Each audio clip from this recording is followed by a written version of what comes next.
उस समय की सामाजिक, भौगोलिक और धार्मिक परिस्थितियों के साथ साथ कोई कवि बोलचाल की भाषा में भी महाकाव्य रच ले और वो लोकप्रिय हो जाए।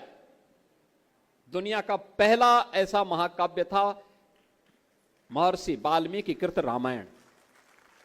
जो व्यवहारिक भाषा में था, व्यवहारिक संस्कृति की भाषा में था। और व्यवहारिक संस्कृति के साथ साथ उस समय की उन्होंने परिस्थितियों का उल्लेख जिस रूप में किया है,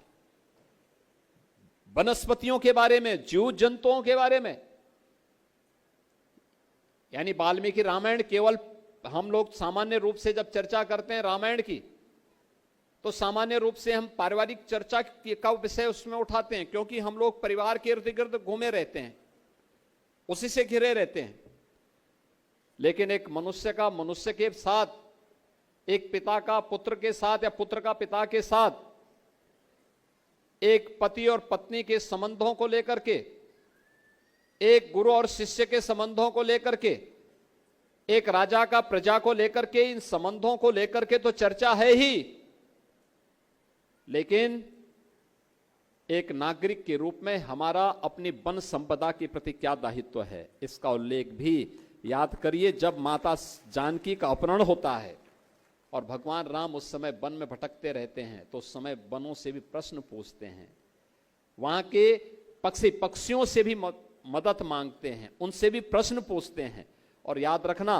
रामायण का पहला बलिदानी कोई हुआ था तो वह एक पक्षी हुआ था, गिद्धराज जटायु के रूप में। आप याद करिए, जब उस समय की सबसे बड़ी ताकत के खिलाफ, आतंक की ताकत के खिलाफ भगवान राम को युद्ध करना था, तो सेना अयोध्या और जनकपुर से नहीं गई। सेना गिरवासी वनवासियों ने मिलकर के भगवान राम के साथ खड़ी की, उनके साथ मिलकर के। अभी यहां पे डॉक्टर नीरज बोरा जी कह रहे थे, यहां पे गोमती नदी के एक ब्रिज, एक पुल के बारे में। आज एक पुल बनाने को लेकर के जनप्रतिनिधि संघर्ष करते हैं,